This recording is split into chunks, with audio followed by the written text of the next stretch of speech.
please support me with one like, one subscribe, and one share. She stopped enjoying her days.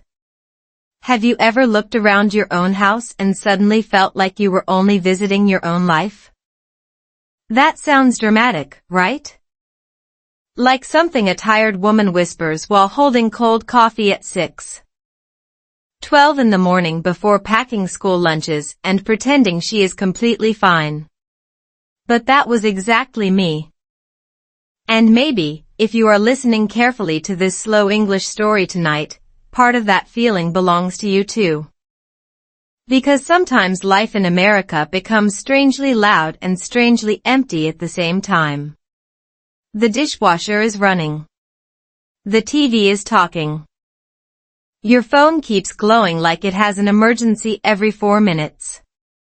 Your children are asking for snacks they ignored yesterday. Your husband is replying to work emails during dinner. And somehow, in the middle of all that movement, your heart quietly disappears into the background like a forgotten song. I did not notice it at first.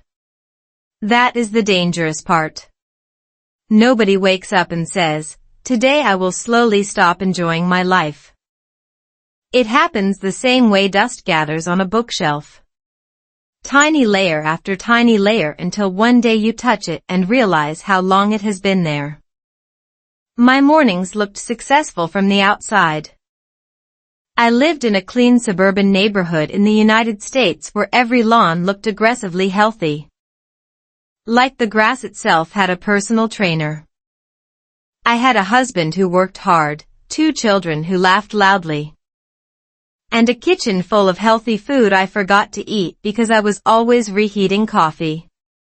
From the outside, my life looked stable. Comfortable. Lucky, even. But inside my own head, something strange was happening. I started feeling tired before the day even began. Not sleepy tired. Soul tired. The kind where even small decisions feel heavy. What should we cook tonight? Why is everyone asking me questions at the same time? Did I answer that email? Did I forget to sign the school form again? Why does everybody need something from me exactly when I finally sit down? Researchers in the United States actually talk about this now. They call it mental load. Invisible emotional labor. Which is a scientific way of saying your brain becomes 37 browser tabs fighting for survival. And honestly, that description feels generous. One night I was standing in my kitchen eating cereal directly from the box while scrolling through social media. You know the move. The exhausted raccoon behavior. I saw videos of perfect homes, smiling couples traveling to Italy, women waking up at 5 a.m. to meditate beside expensive candles that probably smell like emotionally stable forests. Meanwhile, I was wearing an old sweatshirt with peanut butter on the sleeve, wondering why happiness looked so easy for everyone else. That night my youngest daughter walked into the kitchen and asked me something simple. She said, "Mom, why do you look sad when everything is okay?" Children do that sometimes. They accidentally drop emotional grenades before bedtime. And the worst part? I did not know how to answer her. Because everything was okay. That was the problem. Nothing was dramatically wrong. Nobody was leaving. Nobody was screaming. Bills were paid. The refrigerator worked. Yet somehow I felt disconnected from my own days. Like I was speedrunning life instead of living it. So the next morning I did something weird. Not life-changing weird. Not sell everything and move to a cabin weird. I simply sat at the breakfast table without my phone. That was it. No scrolling. No news. No checking messages. Just me, scrambled eggs, sleepy children, and the sound of rain outside the kitchen window. Honestly, the silence felt illegal at first. My brain kept reaching for stimulation like a tiny addicted squirrel. But then something happened. My daughter started talking about a dream she had where our dog became a police officer. My husband laughed so hard coffee almost came out of his nose. My son tried to explain why pancakes taste better in triangles even though that makes absolutely no scientific sense. And for the first time in months, maybe years, I actually stayed inside the moment instead of mentally leaving it. That breakfast lasted maybe 20 minutes. But something inside me shifted. It scared me a little. Because I realized how close I had come to missing my own life while trying to manage it perfectly. America teaches people to optimize everything. Productivity, parenting, fitness, sleep, relationships. Even relaxation becomes stressful somehow. People buy candles to reduce anxiety, then become anxious because the candle costs $40. And somewhere in that endless pressure to improve ourselves, many of us quietly stop noticing ordinary happiness. Scientists studying human attention explain that the brain naturally adapts to good things very quickly. It is called hedonic adaptation. Which sounds fancy but basically means your brain treats miracles like background decoration after a while. The healthy family. The safe home. The partner sitting beside you every night. The child asking for another bedtime story. Your brain gets used to them and starts searching for bigger excitement instead. That realization changed me more than motivation videos ever could. I stopped chasing giant emotional moments and started paying attention to tiny ones instead. Warm socks after cold rain. My husband falling asleep on the couch during movies he promised he wanted to watch. The smell of garlic in the kitchen. My children yelling "Mom!" from another room like I was a celebrity they urgently needed. Tiny moments. Ridiculously ordinary moments. But suddenly they felt alive again. And strangely, this is where slow English became part of my healing too. Every night after the children slept, I started reading simple English stories slowly out loud. Not to become perfect. Not for exams. Not to sound impressive. I just liked the calm rhythm of it. Slow English forced my brain to slow down with it.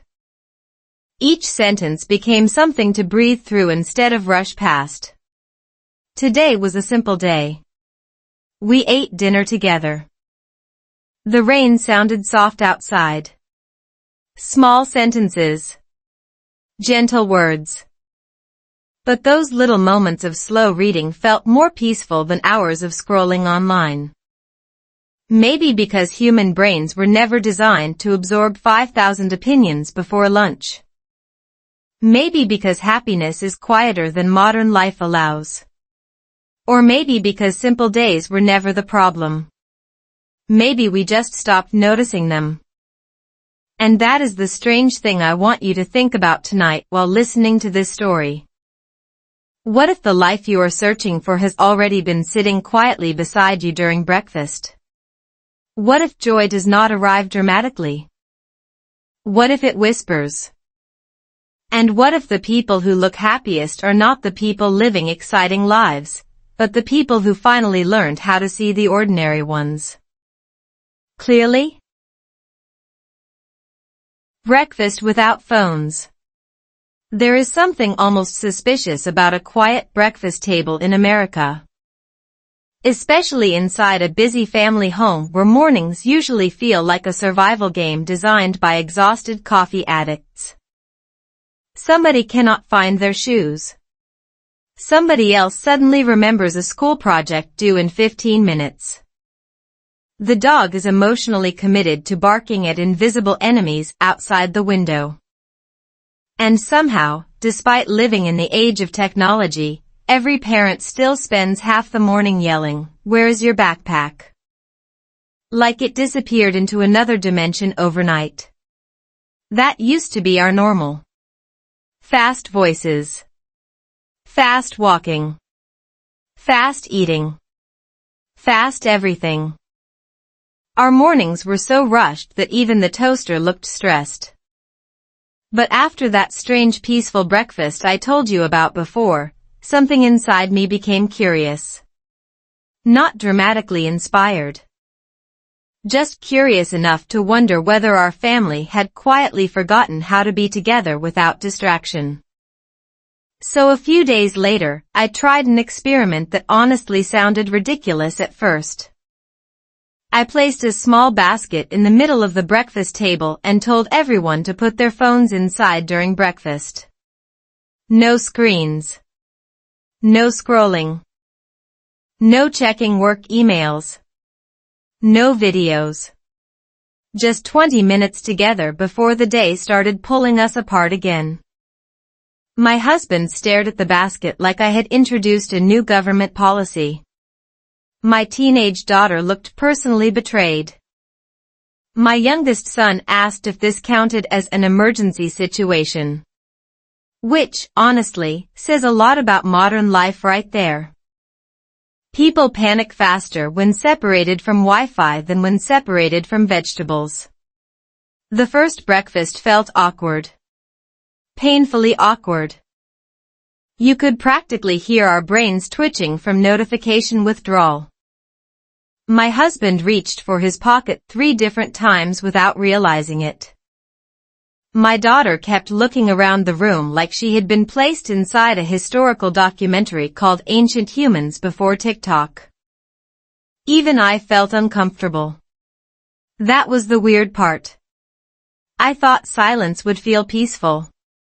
Instead it felt exposed. Because without constant distraction, you suddenly notice what has been hiding underneath your busy life. Tension. Fatigue. Emotional distance. The little invisible cracks people learn to ignore. Researchers now say the average American checks their phone hundreds of times a day. Hundreds. Which means many families are physically together while mentally living in completely different worlds. And honestly, once you notice it, you cannot unsee it. Parents scrolling during dinner. Couples watching separate screens in bed. Children talking while adults nod automatically without hearing a single word. Modern loneliness does not always look lonely anymore. Sometimes it looks like a family sitting 3 feet apart charging devices beside each other. The second breakfast changed something unexpected. My youngest son started telling long chaotic stories again.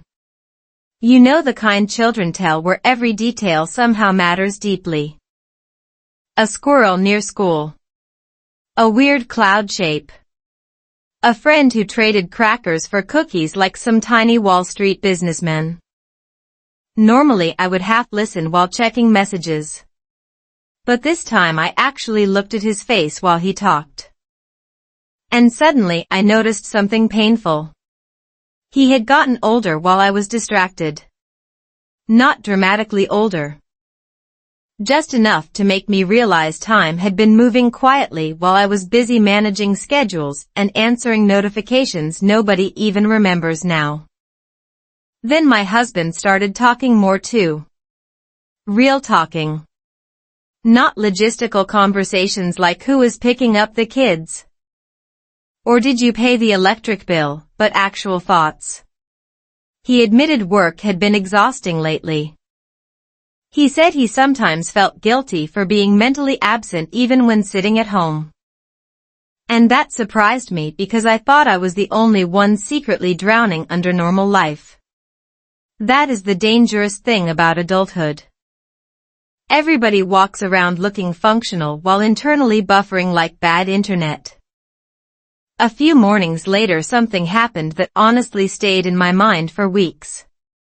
My daughter asked me, "Mom, were families always this distracted?" Imagine hearing that from your own child before 8 a.m. while holding burnt toast. Tiny emotional earthquake. Because she was right. Her generation grew up watching adults constantly divide attention between real life and glowing rectangles. Scientists studying attention now say frequent digital interruption increases stress hormones and reduces emotional presence. Which is a polite scientific way of saying your brain becomes a confused squirrel crossing traffic. Constantly alert. Never resting.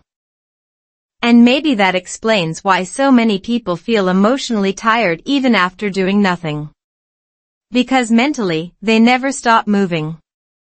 One rainy Saturday morning we kept the phones away longer than usual. No dramatic family activity. No expensive vacation. No inspirational soundtrack playing in the background like a Netflix documentary about emotional growth. We simply made pancakes together. My husband burned the first batch. My son somehow got flour on the ceiling. My daughter laughed so hard she dropped blueberries onto the floor and the dog immediately treated it like winning the lottery. Completely ordinary chaos. But in the middle of that mess, I felt something strange again. Joy. Not excitement. Not entertainment.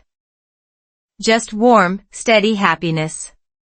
The kind modern life almost trains people to ignore because it is too quiet to compete with algorithms. Social media rarely shows moments like that because nobody posts videos titled "My family had a surprisingly peaceful breakfast and nobody optimized anything." But those moments are the real architecture of a good life. Tiny repeated experiences that slowly shape emotional memory. Psychologists actually explain that meaningful happiness often comes from what they call micro-moments of connection. Eye contact. Shared laughter. Feeling heard. Small emotional exchanges that tell the nervous system, you are safe here. And maybe that is why simple mornings matter more than people realize. Not because pancakes are magical. Although honestly, good pancakes deserve respect. But because presence changes ordinary moments into emotional anchors people carry for years. The strange part is this entire shift started affecting my English practice too. Since I was already slowing down during breakfast, I started speaking English more slowly and naturally at home. Not textbook English. Real-life English. Can you pass the butter? The coffee smells good. Did you sleep okay? Simple sentences. Soft rhythm. And I realized something surprising. Slow English sounded warmer. Calmer. More human. Sometimes people think language learning must feel intense to be effective. But neuroscience says memory strengthens through emotional association and repetition, not panic. Which means peaceful conversations actually help the brain absorb language more naturally. So while our family breakfasts became emotionally healthier, my listening and speaking skills quietly improved too without pressure. That still makes me laugh a little. Imagine accidentally healing your nervous system and improving English pronunciation at the same time because you stopped scrolling during eggs. Honestly, life is weird sometimes. But maybe that is exactly the lesson hidden inside ordinary days. People keep waiting for giant life changes while ignoring the tiny habits already shaping their happiness. And maybe the scariest thought is not that modern life distracts us. Maybe the scariest thought is how normal distraction has become. Because one day you suddenly look up from your phone and realize your children grew taller, your partner grew quieter. And your own life kept moving while you were busy consuming everyone else's. That realization hit me harder than I expected. And it made me ask myself one uncomfortable question. If simple moments disappear this easily, how many beautiful things have we already missed without noticing? The quiet problem in America.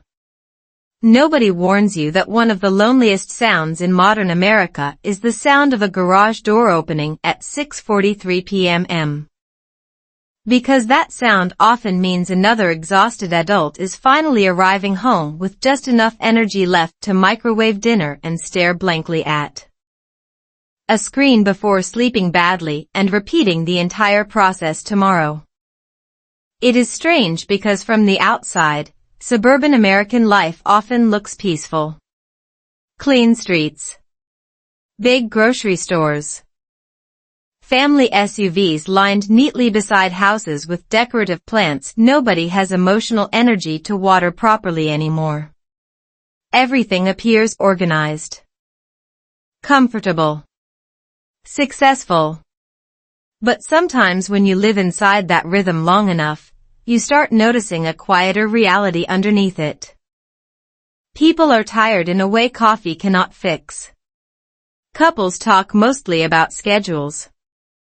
Parents feel guilty constantly. Children learn to compete with phones for attention before they even learn multiplication tables. And somehow everybody keeps smiling through it like emotional exhaustion is just another household appliance humming in the background. I started noticing this after our phone-free breakfasts became a regular thing. Once you experience real presence again, even briefly, distraction suddenly becomes painfully obvious everywhere. One afternoon I was standing in line at a grocery store watching a mother push a shopping cart while simultaneously answering work emails, talking to her child, checking prices, and apologizing to someone on the phone. Honestly, she looked like a stressed octopus trying to survive capitalism. Her little daughter kept tugging on her sleeve saying, "Mom, look at this," while holding a cereal box with cartoon dinosaurs on it.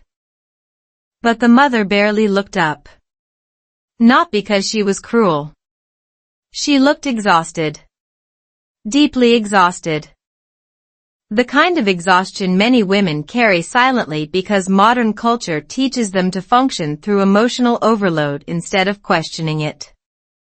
Then something small happened that hit me harder than expected. The little girl stopped asking for attention after the third try. She just quietly put the cereal box back. That moment lasted maybe 5 seconds. But it stayed in my head all day.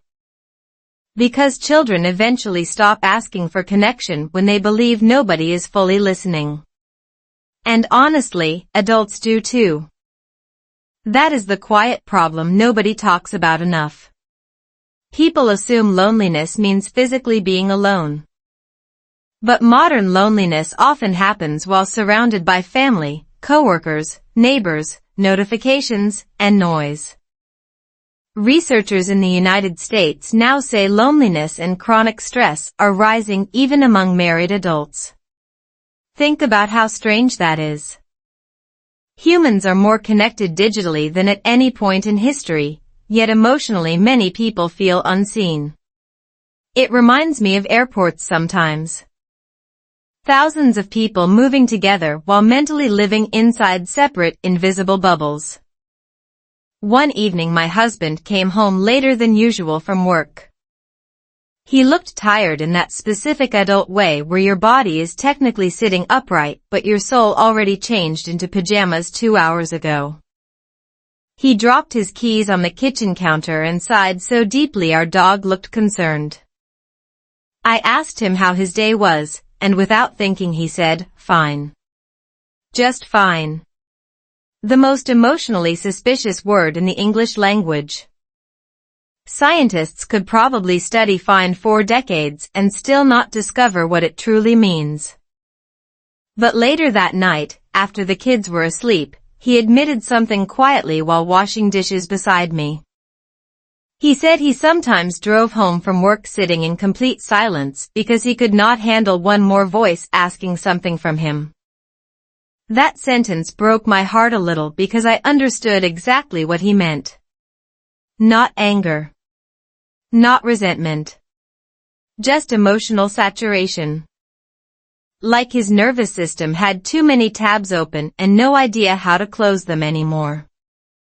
And the strange thing is, many families in America are living exactly like this right now without realizing how disconnected they have become.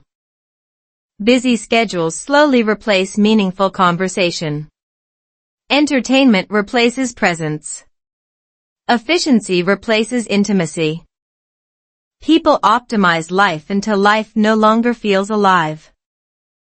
Psychologists explain that chronic stress changes how the brain processes emotion and attention. When the nervous system stays overloaded too long, people naturally become more emotionally withdrawn because the brain shifts into survival mode. Which means sometimes couples are not becoming cold because they stopped loving each other. Sometimes their brains are simply exhausted.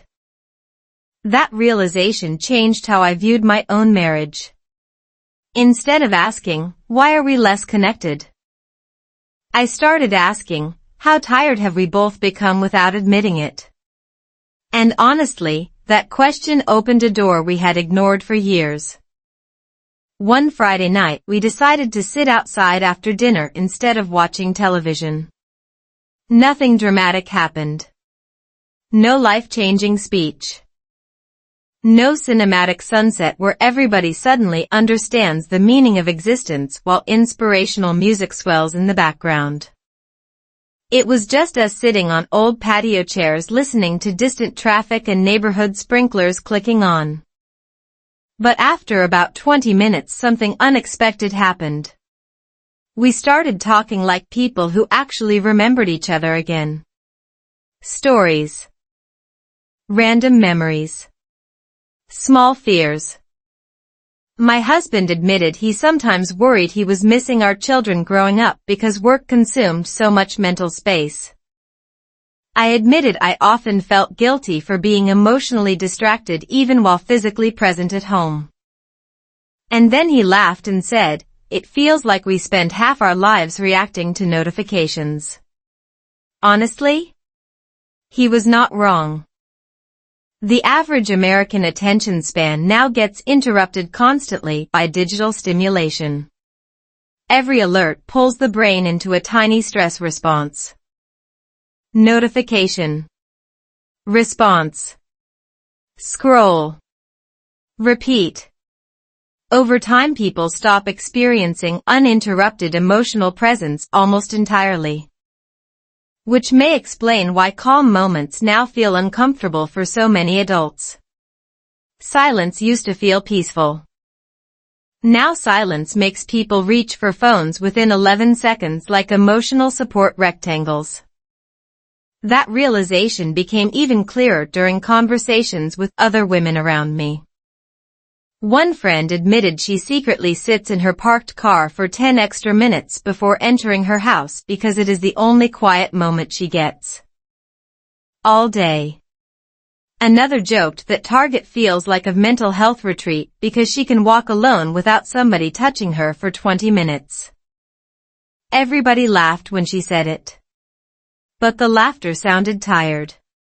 The scary part is how normalized emotional burnout has become. Society praises productivity while quietly ignoring emotional depletion. Especially for women managing families, work, relationships, and invisible household responsibilities all at once. But eventually the human nervous system pushes back. Anxiety increases. Patience disappears.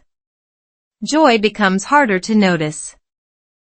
Even beautiful moments feel emotionally blurry because the brain never fully slows down enough to experience them.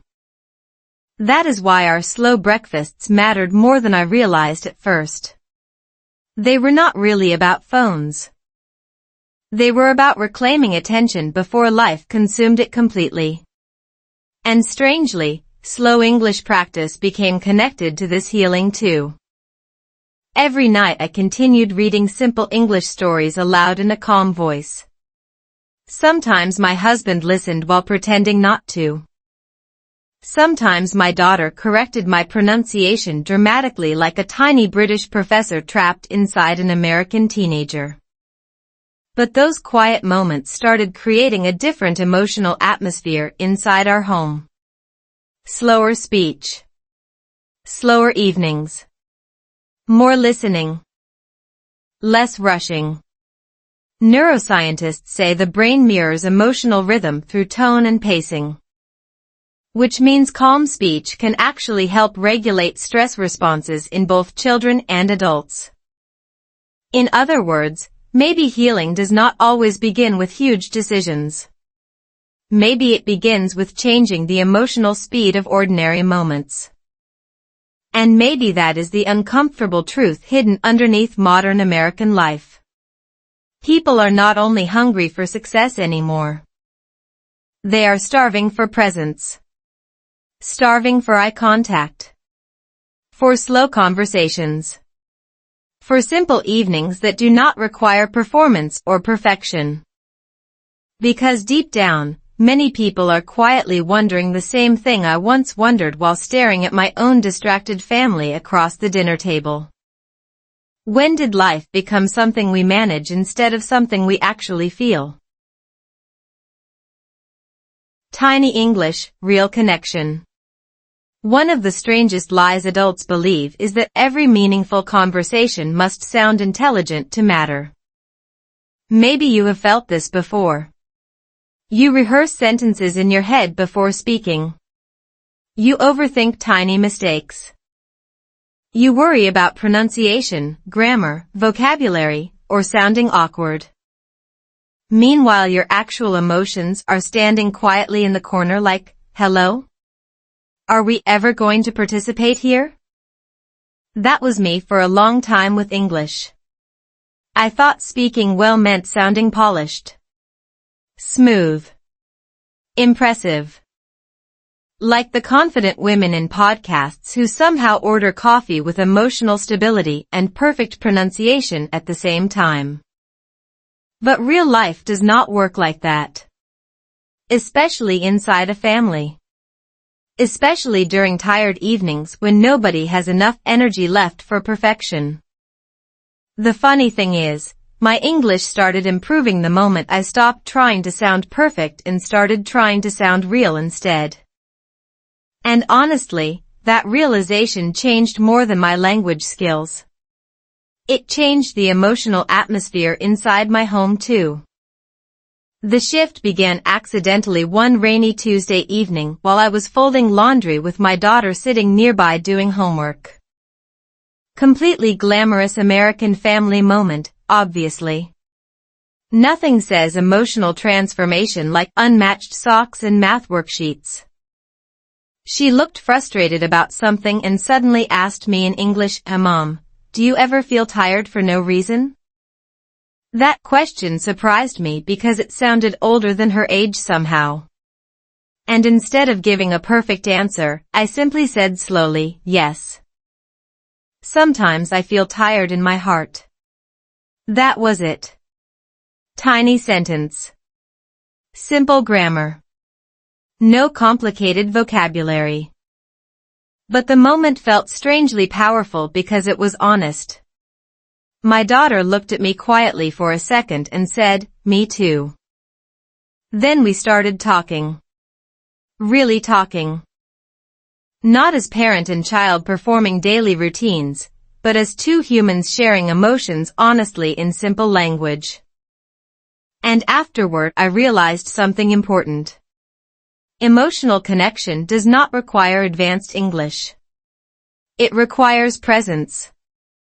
Researchers studying communication actually say humans remember emotional tone more than specific words during conversations.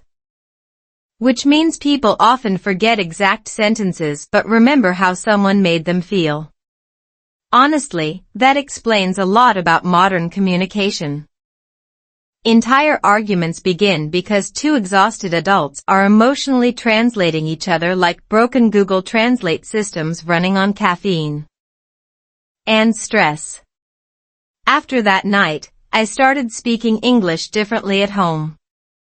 Slower. Softer. Simpler. Instead of rushing or trying to sound impressive, I focused on warmth. Did you have a hard day? I missed you today. Dinner smells good. You look tired.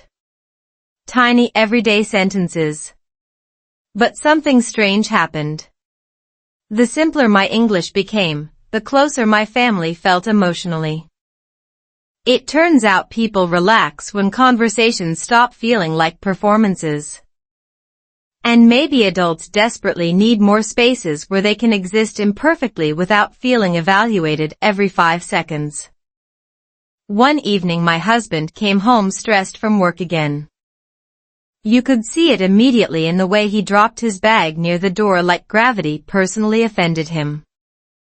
Normally I would ask, "How was your day?" and he would say, "Fine," in the emotional language of exhausted American adulthood. But this time I tried something different. I simply looked at him and said slowly, "You seem heavy today." He laughed immediately. Actually laughed. Then he said, "Heavy is exactly the word." That conversation lasted almost an hour afterward. Not because I used perfect English. Because I used honest English. There is a difference. And strangely, psychologists explain something very similar.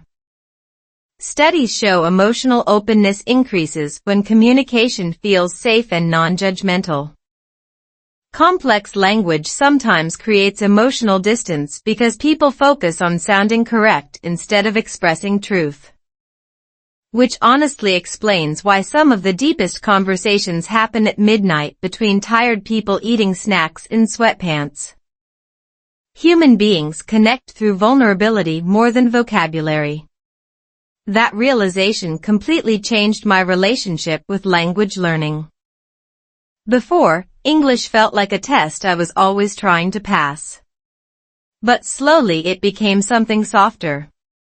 A bridge instead of a performance. A way to create calm moments instead of impress strangers. I even noticed this outside the house too. At grocery stores. Coffee shops. School meetings. Americans actually respond warmly to simple genuine communication far more than people realize. One afternoon I accidentally spilled coffee near a cafe counter while talking too quickly and immediately apologized in embarrassed panic mode. But the older woman beside me smiled and said, "Honey, everybody spills something eventually." Then we both laughed like old friends for 10 seconds before continuing our lives forever. Completely ordinary interaction.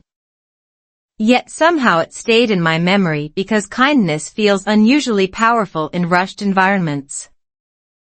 Especially in America where people move quickly, schedule constantly, and often hide stress behind productivity. Tiny warm conversations suddenly feel almost rebellious. My children noticed these changes before I did.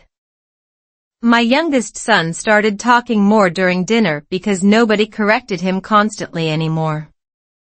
My daughter became more emotionally open when conversations slowed down.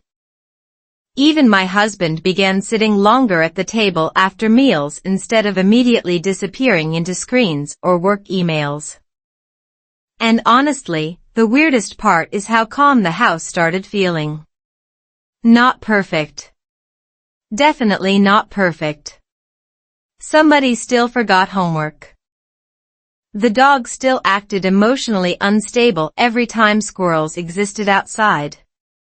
Bills still arrived with terrifying confidence every month. But emotionally, the rhythm of the home changed. Slower conversations created slower evenings. Slower evenings created less tension. Neuroscientists explain that humans naturally mirror emotional pacing through voice tone and speech rhythm. Calm speech can literally help regulate nervous system stress responses.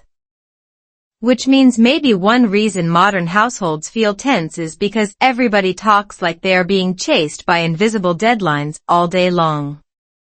That thought hit me hard one night while reading simple English stories aloud before bed. I had started doing this regularly for listening practice, but honestly it became more therapeutic than educational. The slow rhythm of reading gave my brain somewhere peaceful to land after noisy days. My daughter walked past the living room one evening and said, "I like when you read slowly. The house feels quieter." Imagine that. A child noticing emotional regulation through speech patterns before most adults even realize they are overwhelmed. Children understand atmosphere better than people think. They notice tension, pace, tone, silence, presence. And suddenly, I began wondering how many families spend years together physically while emotionally rushing past one another every single day. One thing America does extremely well is speed. Fast delivery. Fast food. Fast responses. Fast entertainment. Fast achievement. But human hearts are slower than algorithms. Relationships need pauses. Listening. Eye contact. Boring ordinary conversations that seem unimportant until years later when they become the memories people miss the most. That truth became painfully clear during one random Saturday afternoon when the electricity briefly went out during a storm. No internet. No television. No charging. Just rain tapping against windows and four slightly confused humans staring at each other like abandoned Wi-Fi survivors. At first everybody complained dramatically. Then something unexpected happened. We started talking. Playing card games. Telling stories. Laughing at ridiculous memories. Hours passed faster than entire weekends usually did online. And when the electricity finally returned, nobody rushed to grab devices immediately. That silence afterward felt important somehow. Like we had accidentally rediscovered something old and valuable hidden underneath modern noise. Maybe that is why simple language mattered so much too. Because simplicity removes performance.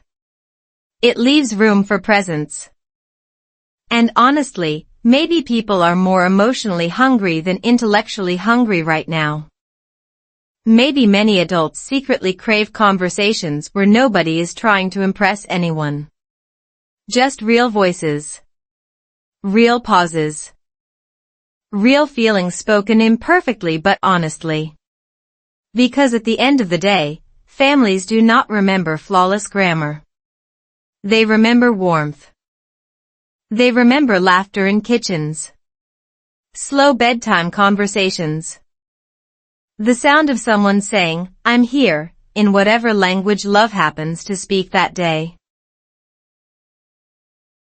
Our cheapest date felt rich.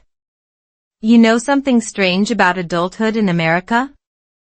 People spend enormous amounts of money trying to feel alive again. Expensive vacations. Fancy restaurants where the menu looks emotionally unavailable.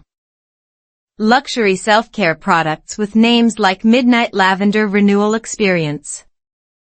Meanwhile, some of the happiest moments sneak into your life wearing sweatpants and carrying discounted tacos from a grocery store parking lot. And honestly, that realization hit me one freezing Friday night when my husband and I almost canceled date night because we were too tired to pretend we had energy. Romantic, right? Nothing says lasting marriage like two exhausted adults silently debating whether changing into real clothes feels emotionally worth it. The entire week had been chaotic. School schedules. Work stress. Laundry multiplying like a science experiment. One child had a mild cold. The dog had somehow eaten part of a couch cushion with shocking confidence. And by Friday evening both of us looked like emotionally defeated contestants from a reality show called Surviving Modern Life. Normally we would have stayed home scrolling separate screens while claiming we were resting. But something inside me resisted that idea. Maybe because our slower family routines had already started changing how I viewed happiness. Maybe because I was beginning to understand that connection disappears quietly when couples stop protecting small moments together. So I asked my husband a weird question. I said, "What if we go out but spend almost no money?" He looked confused at first, like I had proposed organized crime instead of affordable romance. But then he laughed and agreed. 30 minutes later we were driving through cold evening streets with no real plan except escaping routine for a while. America at night feels different when you are not rushing somewhere. Fast food signs glow dramatically. Gas stations look weirdly philosophical after 9 p.m. Suburban parking lots become emotional landscapes filled with tired adults carrying grocery bags and secret stress. We ended up stopping at a small grocery store because the deli section had discounted hot food before closing time. Truly glamorous date night material. We bought cheap soup, warm bread, and 2 slices of pie that looked slightly suspicious but emotionally comforting. The cashier smiled at us and said, "Looks like cozy weather food." Such a tiny sentence.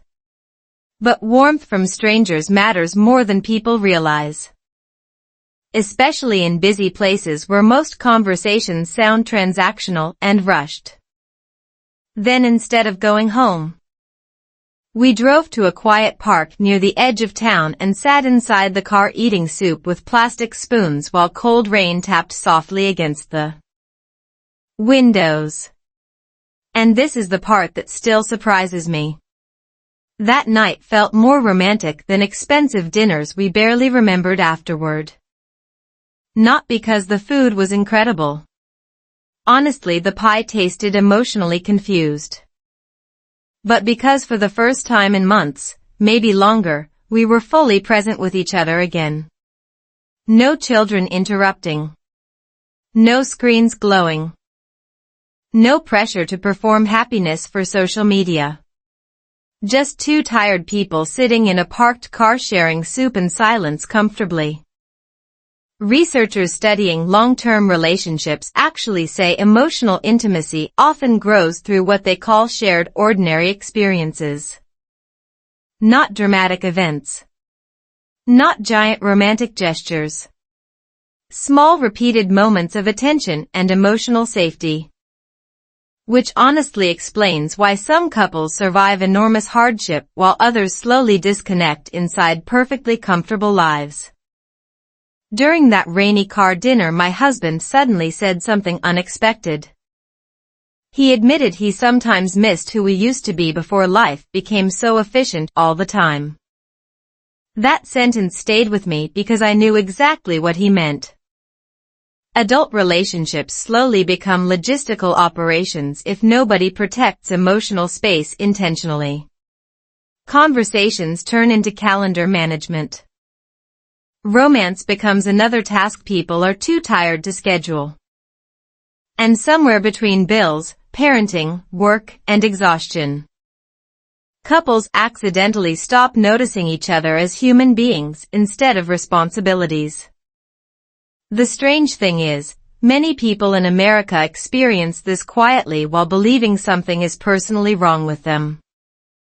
But modern culture constantly pulls attention outward. Bigger goals. Better productivity. More achievement. More content.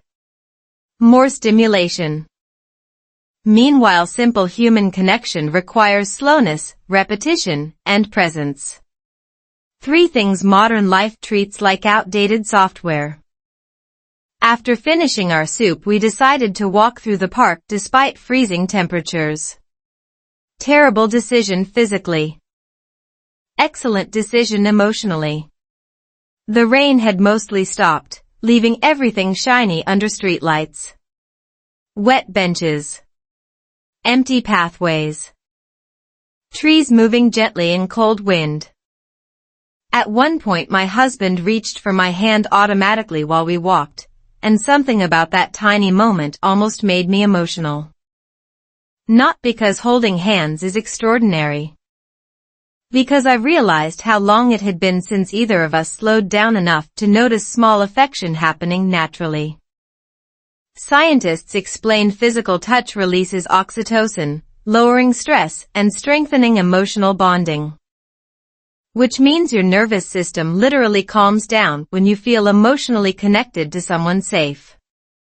Honestly, human beings are biologically designed for closeness and then shocked when constant stress makes everyone feel disconnected. At one point we passed another couple sitting on a bench sharing fries from a paper bag. They looked completely ordinary. No luxury clothes. No cinematic romance. Just laughing quietly together while eating potatoes in cold weather. And suddenly I had this strange realization. Maybe the happiest couples are not the ones constantly chasing excitement. Maybe they are the ones who learn how to fully inhabit simple moments together instead of treating ordinary life like a waiting room before happiness begins. That thought changed something inside me permanently. Because modern culture sells people an exhausting idea of happiness. Huge milestones. Expensive experiences. Publicly visible success. But nervous systems do not actually thrive on constant intensity. Psychologists explain that sustainable happiness often comes through emotional regulation, meaningful connection, and repeated moments of safety. In other words, joy grows quietly. Which honestly feels unfair because nobody can post emotionally regulated nervous system on Instagram and expect dramatic engagement. When we finally drove home that night, something inside the car felt lighter. Not magically fixed. Bills still existed. Responsibilities still waited for us at home like unpaid emotional interns. But emotionally we felt closer again. More awake somehow. And that night affected our family life afterward too. My husband became more intentional about small moments. Longer hugs in the kitchen. Sitting together after the children slept instead of immediately disappearing into separate distractions. Tiny things. But relationships are built from tiny things repeated consistently. The next morning my daughter actually noticed the difference immediately. Children are terrifyingly observant about emotional atmosphere. She looked at us during breakfast and said, "You guys seem happy today." Imagine that. One inexpensive rainy date changing the emotional temperature of an entire household. And strangely, simple English practice became part of this too. During our walk through the park, my husband and I spoke slowly and casually in English the entire time. No pressure. No perfection. Just real conversation. The air smells cold. That pie was terrible. I missed this. Small natural phrases connected to real emotions. And I realized again how powerful emotional context is for language learning. Neuroscience shows memory strengthens when information connects to emotion and sensory experience. Which means people remember language more deeply when it belongs to real moments instead of stressful memorization. That night taught me something important about both happiness and communication. Human beings do not actually need constant excitement. They need presence, warmth, shared laughter during ordinary evenings, slow conversations that make time feel visible again. And maybe that is why simple days matter so much more than people realize. Because one day you suddenly look back and understand that your life was never hiding inside giant milestones. It was hiding inside rainy parking lots, cheap soup, tired laughter, and the sound of someone you love saying, "I'm glad we came tonight." While cold wind moves softly through dark American streets. The fight nobody saw coming. The strange thing about relationship problems is that they rarely arrive wearing dramatic music and obvious warning signs. Most of the time they sneak into ordinary life disguised as tiny irritations. A tired reply. A forgotten conversation. A dishwasher left full for 3 days like a passive-aggressive art installation. Then one evening two exhausted people suddenly find themselves arguing about something completely ridiculous while secretly carrying months of unspoken stress underneath it. That is exactly what happened to us. And honestly, if you saw our family from the outside that week, you probably would have thought everything looked perfectly normal. The children were fine. Dinner still happened every night, even if sometimes dinner looked suspiciously like frozen pizza emotionally pretending to be homemade. Bills were paid. Laundry existed in threatening mountains but technically remained under control. We were functioning. But emotionally? We were both stretched so thin that even small inconveniences started feeling personal. It began on a Thursday evening after one of those endless American workdays where everybody seems slightly overstimulated by life itself. My husband came home late carrying stress like invisible luggage. I had spent the entire day juggling errands, household responsibilities, school schedules, emails, and approximately 14,000 tiny decisions nobody notices until mothers stop making them. The house looked fine, but my brain felt like a browser with 40 tabs open and mysterious music playing from somewhere impossible to locate.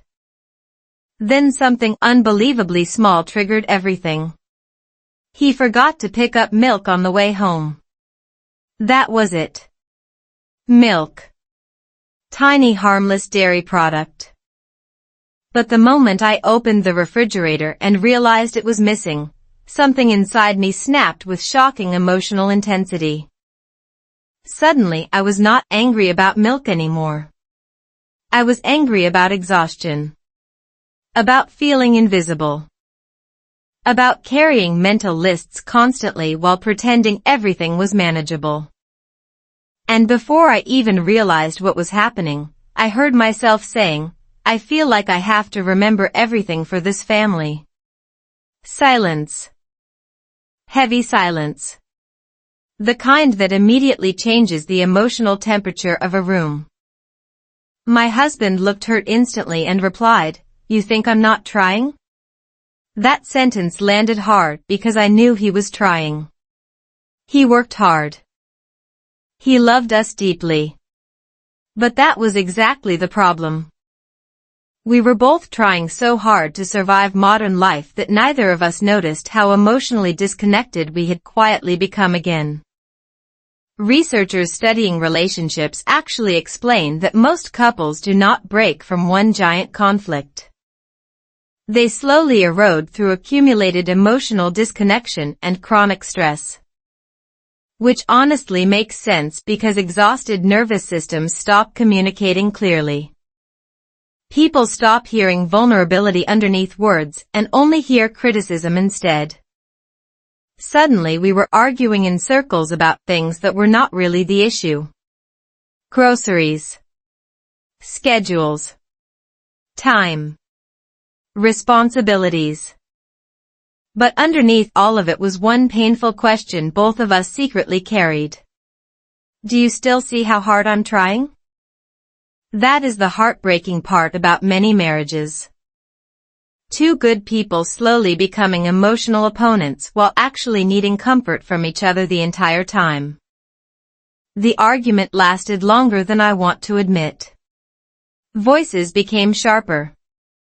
Tiredness turned into defensiveness. At one point my husband said quietly, "I feel like nothing I do is enough lately." And honestly, that sentence hit me like cold water because I realized I had been feeling exactly the same way too. We were both emotionally drowning while accidentally blaming each other for the ocean. Then something happened I still think about often. In the middle of the argument, our youngest son walked into the kitchen holding a blanket and asked softly, "Are you guys okay?" Nothing destroys adult pride faster than realizing a child heard emotional tension you thought you were hiding successfully. We immediately stopped arguing, but the silence afterward felt awful. My son looked nervous. My daughter stayed upstairs unusually quiet. And suddenly the house felt emotionally fragile in a way I had never noticed before. That night after the children went to sleep, neither of us spoke much. My husband sat in the living room staring at nothing while I cleaned the kitchen unnecessarily just to release nervous energy. You know that kind of cleaning where somebody aggressively wipes an already clean counter because emotions need somewhere physical to go? That was me. But later, while standing alone in the kitchen under dim light, I realized something uncomfortable. Our fight had not actually started that evening. It started months earlier through accumulated stress, emotional exhaustion, distraction, and the dangerous habit of assuming love can survive indefinitely without attention. Modern American life quietly trains couples to prioritize productivity over emotional presence. Work first. Schedules first. Efficiency first. Meanwhile, relationships get leftover energy at the end of depleted days. And eventually even good marriages start feeling emotionally underfed. Psychologists explain chronic stress reduces patience, emotional regulation, and empathy because the nervous system shifts into survival mode. Which means stressed couples often interpret neutral situations negatively without realizing it. In simpler terms, tired brains create lonely marriages if nobody interrupts the cycle intentionally. Around midnight my husband finally came into the kitchen and sat quietly at the table while I made tea. For a while neither of us spoke. Then he suddenly said something that completely changed the direction of the night. He looked exhausted and admitted softly, "I miss us." Just 4 words. Tiny sentence.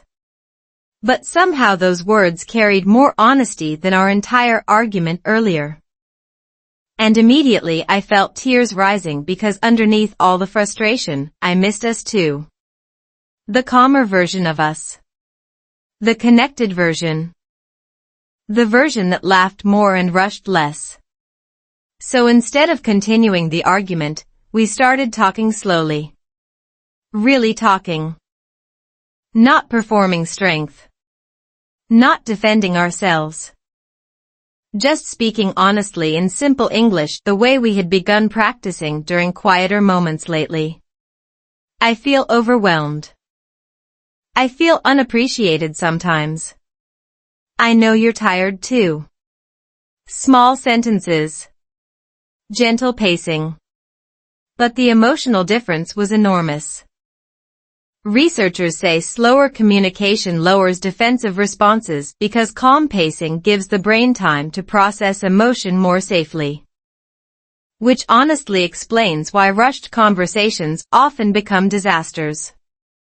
Human nervous systems were not designed for emotionally important discussions delivered at the speed of customer service complaints.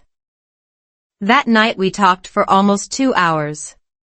About stress. About parenting. About feeling emotionally stretched thin by modern life. About how easy it is in America to become functional roommates instead of emotionally connected partners if nobody protects intimacy intentionally. And strangely, our slow English conversations helped again. Because speaking slowly forced us to listen carefully too. There was less interruption. Less reacting. more understanding. At one point my husband laughed quietly and said, "We almost let milk destroy our marriage." Honestly, he was not entirely wrong. But maybe it was never about milk. Maybe relationships crack when tiny daily pressures pile up silently for too long without emotional release. And maybe many couples walking through grocery stores and suburban neighborhoods right now are carrying invisible loneliness beside people they still deeply love. The next morning felt different. Not magically fixed. Real relationships are not movie scenes where one emotional conversation suddenly solves everything forever while acoustic music plays softly in the background. But something important had shifted. Softer voices. Longer eye contact. More awareness. Even breakfast felt calmer. My daughter eventually came downstairs and studied us carefully like an emotional detective. Then she asked, "Are you guys better now?" And I realized something important in that moment. Children do not need perfect parents. They need emotionally honest ones who repair after conflict instead of pretending pain never happened. That realization stayed with me deeply because maybe healthy families are not built by avoiding every argument. Maybe they are built by learning how to return to each other afterward with honesty, humility, and enough courage to say, "I still choose us." Even after difficult nights inside ordinary homes where love sometimes gets buried underneath exhaustion before finding its way back again. One small habit changed me. Nobody expects 20 quiet minutes to change a family. Honestly, if somebody had told me that one tiny nightly habit would slowly repair my mood, calm my marriage, improve my English, and even change the emotional atmosphere inside our house, I probably would have laughed politely while stress-eating crackers over the kitchen sink. Because modern life trains people to believe transformation must be dramatic. Big decisions. Giant breakthroughs. Inspirational morning routines involving expensive smoothies and emotionally aggressive jogging at sunrise. But real change often arrives wearing socks, carrying tea, and asking only for consistency. Our new habit started accidentally after the argument my husband and I had that terrible Thursday night. The house still felt emotionally fragile afterward, like everybody was speaking carefully around invisible glass. We were kinder to each other, yes, but I could still feel lingering tension hiding underneath daily routines. And one evening after the children went to sleep, I picked up one of my simple English reading books and started reading quietly out loud at the kitchen table. Nothing special. Slow sentences. Everyday vocabulary. The rain fell softly outside. She made warm soup for dinner. The family sat together in silence. Tiny peaceful lines that sounded almost embarrassingly simple. But after stressful days, simplicity feels less embarrassing and more medicinal. My husband walked into the kitchen halfway through and asked what I was doing.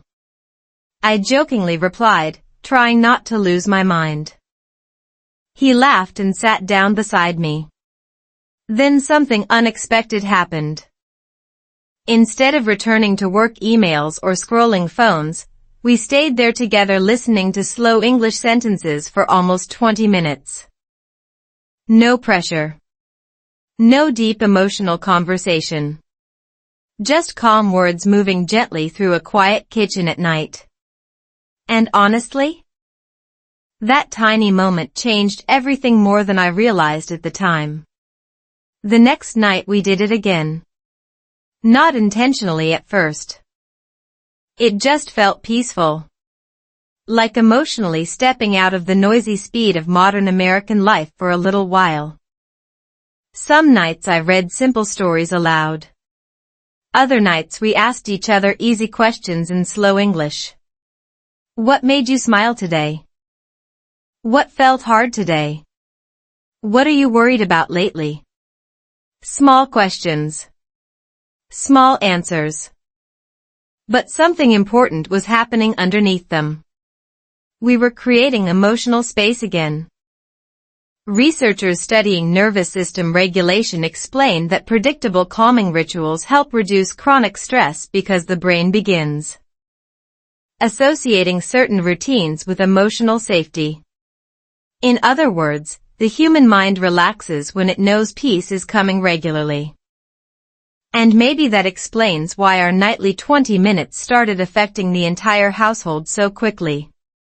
My sleep improved first. That surprised me because I had accepted exhaustion as a normal part of adulthood for so long. But suddenly my brain felt quieter at night. Less racing. Less mentally reviewing responsibilities like a stressed project manager trapped inside a suburban mom body.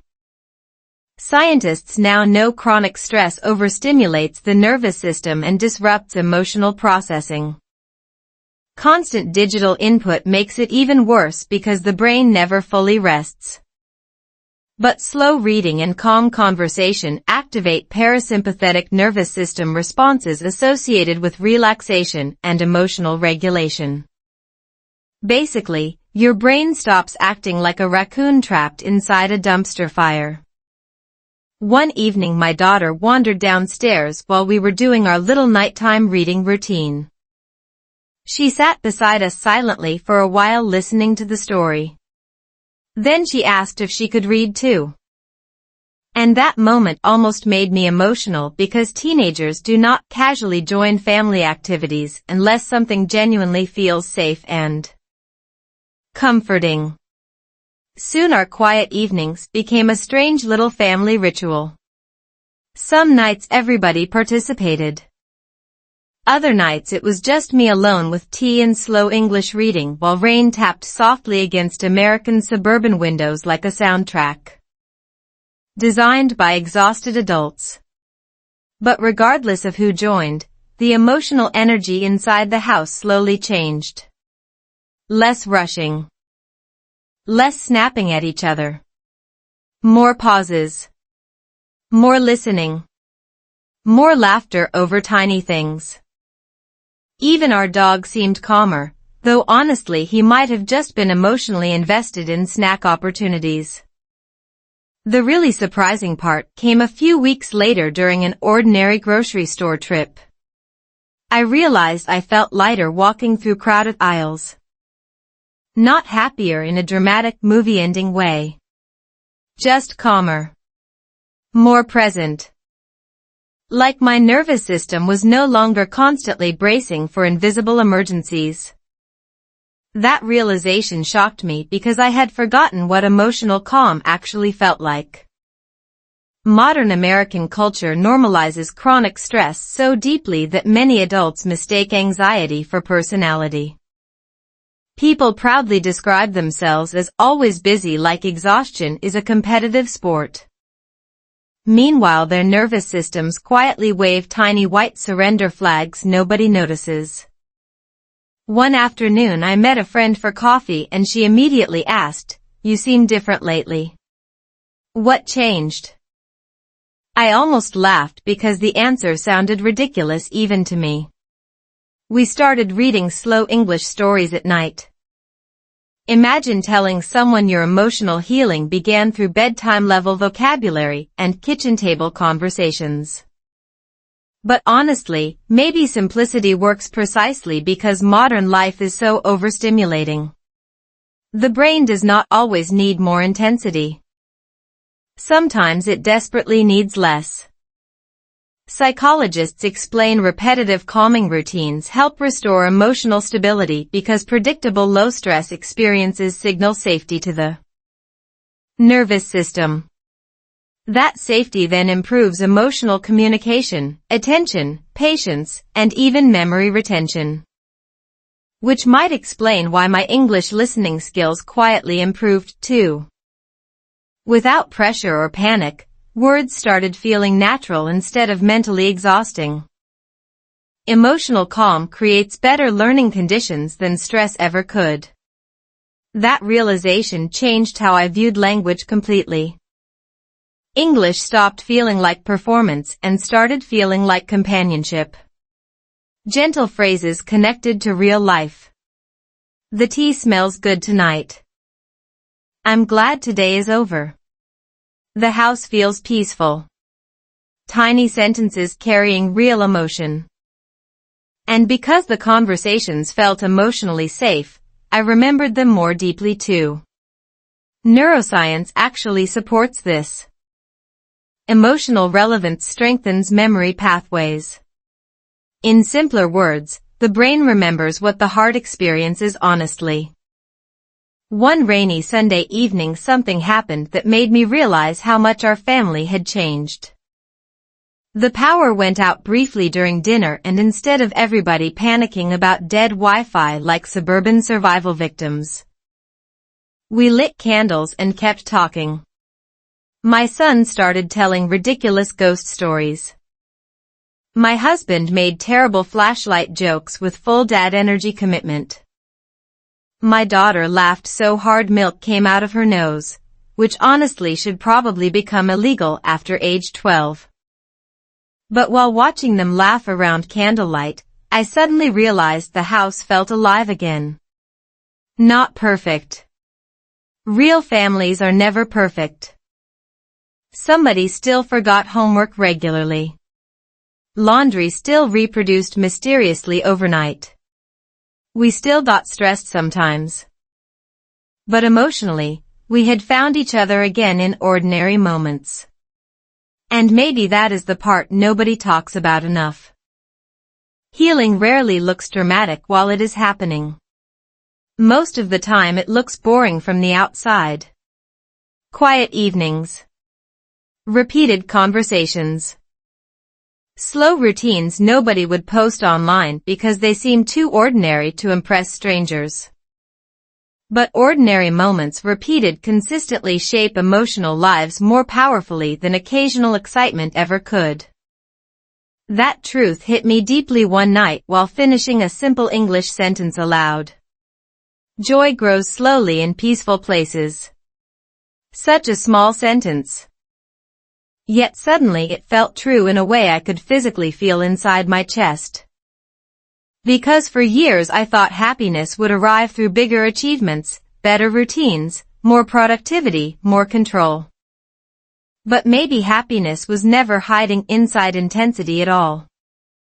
Maybe it was waiting quietly inside slower evenings, calmer voices, and 20 uninterrupted minutes where exhausted people finally stopped performing survival long enough to actually feel close to each other again.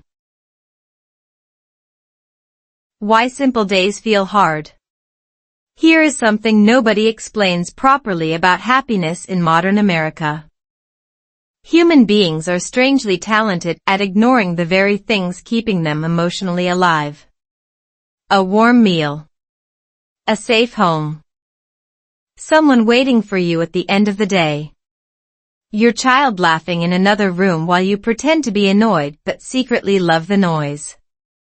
The brain adapts to these things so quickly that they become invisible background scenery instead of miracles.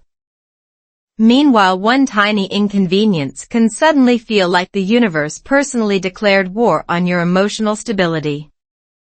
The Wi-Fi stops working for 8 minutes and grown adults start pacing through kitchens like confused survivalists. But a peaceful family dinner happens quietly every night and nobody even notices it anymore. That realization hit me one cold afternoon while I was folding laundry near the living room window watching snow fall slowly outside. Honestly, if somebody filmed the scene objectively, it would look painfully ordinary. Socks. Towels. Half listening to children arguing upstairs about whose turn it was to feed the dog. But suddenly I caught myself feeling restless for absolutely no reason. Not unhappy exactly. Just emotionally dissatisfied. Like something important was missing even though nothing was actually wrong. And that feeling scared me a little because I realized how often modern life trains people to believe ordinary peace is somehow insufficient. Researchers studying dopamine and reward systems explain that the brain naturally craves novelty and stimulation. Social media, fast entertainment, constant news updates, and digital scrolling intensify this pattern dramatically. The nervous system becomes addicted to emotional spikes. Excitement, outrage, comparison, anticipation. Which means calm everyday life can start feeling emotionally flat even when it is objectively healthy and beautiful. In other words, human brains slowly become emotional tourists constantly searching for the next interesting thing instead of inhabiting the lives they already have. Honestly, that explains so much about modern adulthood. One evening my daughter walked into the kitchen while I was cooking dinner and asked, "Mom, why do people always think happiness is somewhere else?" Imagine casually receiving existential philosophy questions while chopping onions in sweatpants. Parenting really keeps people emotionally humble. But her question stayed with me because I realized I had spent years unconsciously doing exactly that. Waiting for future happiness, future peace, future rest. Things will calm down after this month. Life will feel better after this project. We'll relax after the holidays. Meanwhile, life itself kept happening in ordinary Tuesday evenings I barely noticed while mentally rushing towards some imaginary future version of happiness. Psychologists call this the arrival fallacy. The belief that fulfillment exists just beyond the next achievement or milestone. But studies consistently show humans quickly adapt even after major positive changes. New house. Better salary. Bigger accomplishments. The emotional high fades faster than people expect because the brain normalizes improvement rapidly. Which honestly feels like emotional betrayal from our own biology. You finally reach something important and your nervous system responds like, "Wonderful. Anyway, what's next?" That is exactly why simple days become so difficult to appreciate. They are quiet, repetitive, familiar. And modern culture constantly teaches people to chase intensity instead. Bigger experiences, faster success, more productivity, more visible excitement. But nervous systems were not designed to thrive on permanent stimulation. Eventually the brain becomes emotionally exhausted from constant comparison and anticipation. One Saturday morning I noticed this happening in real time inside my own family. Everybody sat together in the living room, but mentally nobody was actually there. My husband scrolling sports updates. My daughter watching short videos. My son playing games on a tablet with the emotional seriousness of a tiny exhausted businessman. Even I was checking recipes while half reading messages and mentally planning next week. For people sitting together physically while existing in completely separate psychological universes. Then suddenly the power went out again because apparently our neighborhood transformer enjoys dramatic timing. Everything stopped instantly. Screens dark. Wi-Fi gone. Silence. At first everyone reacted like emotionally inconvenienced raccoons. Complaints. Confusion. Mild panic about battery percentages. But after about 20 minutes something interesting happened. My son started building blanket forts in the living room. My husband found old board games buried in a closet. My daughter lit candles and somehow turned a random blackout into what looked like an independent film about emotional healing. And slowly the entire atmosphere changed. People started talking again. Laughing naturally. Existing inside the same moment together instead of mentally floating through digital noise.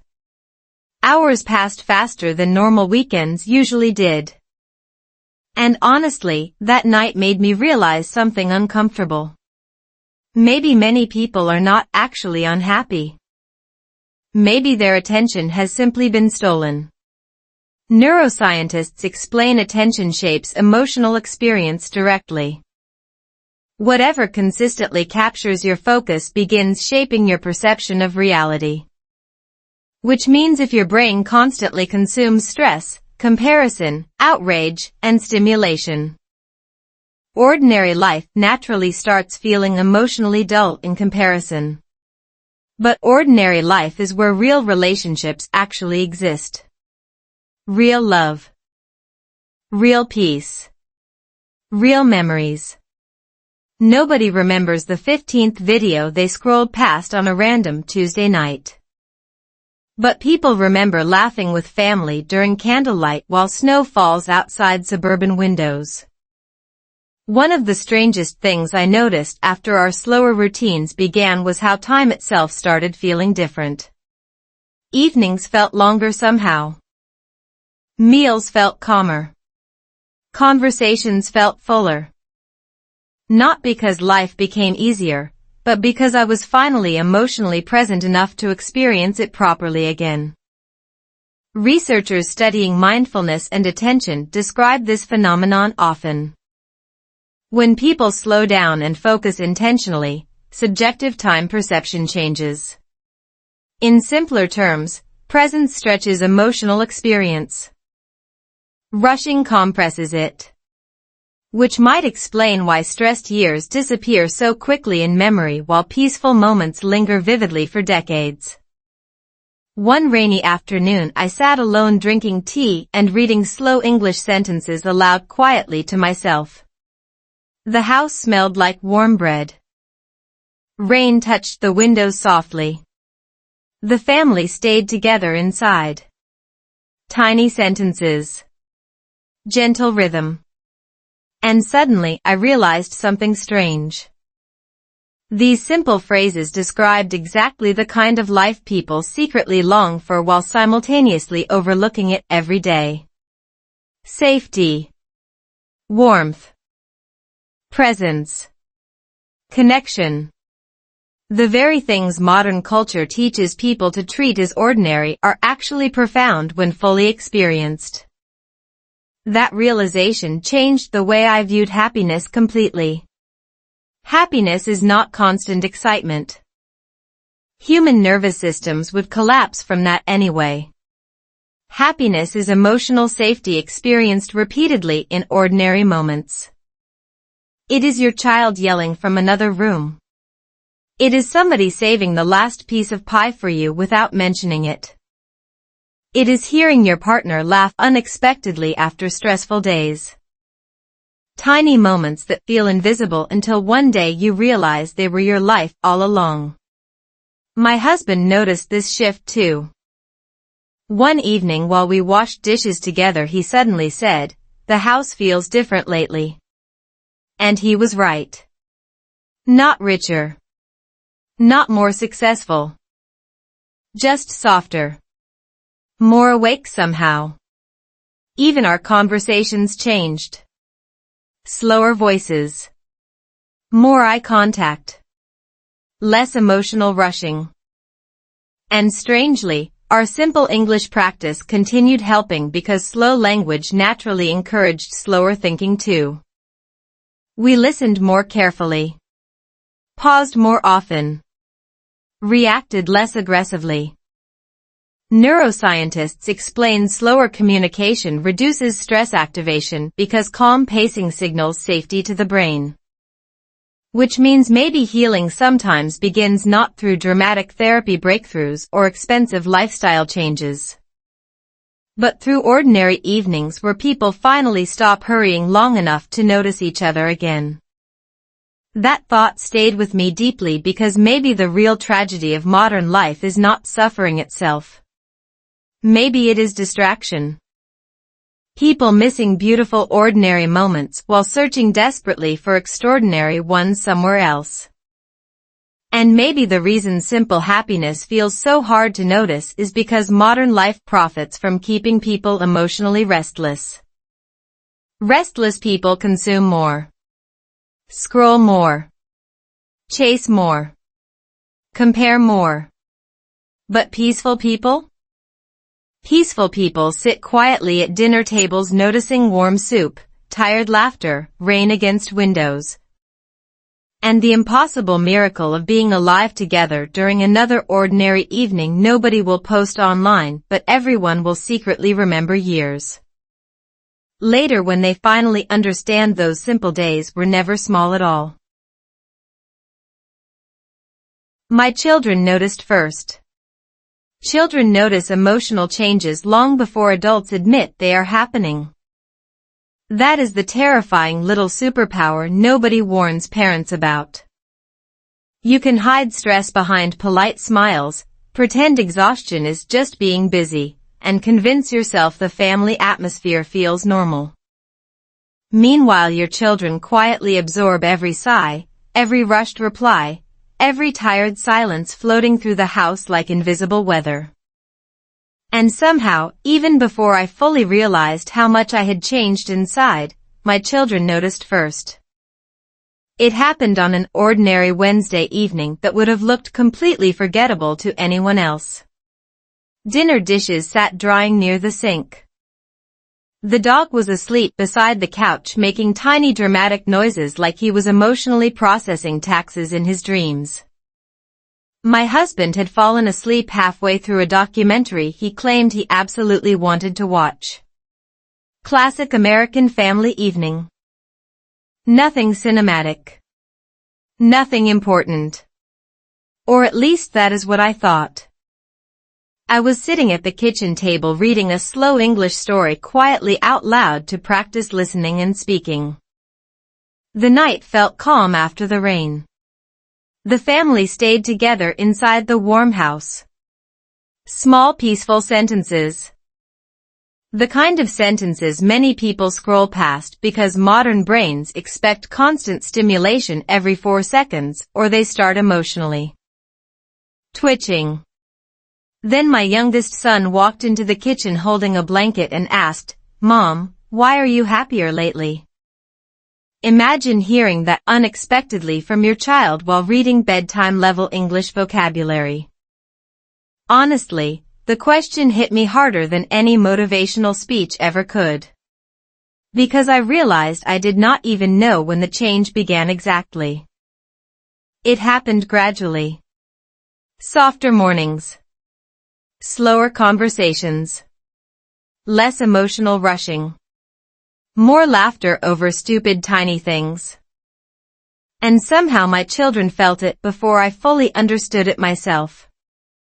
Researchers studying child psychology explained that children are extremely sensitive to emotional tone inside households because their nervous systems constantly scan for safety and connection.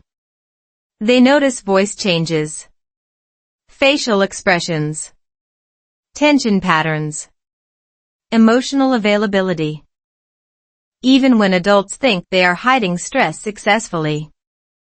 Which honestly explains why children sometimes become anxious in homes where nobody is openly fighting. The nervous system always notices what words try to conceal. After my son asked that question, I laughed softly and told him, "I think I'm learning how to slow down." He looked confused for a second and then replied, "Good. You smile more now." Such a simple sentence. Yet suddenly I felt emotional standing there beside the kitchen counter because I realized something painful.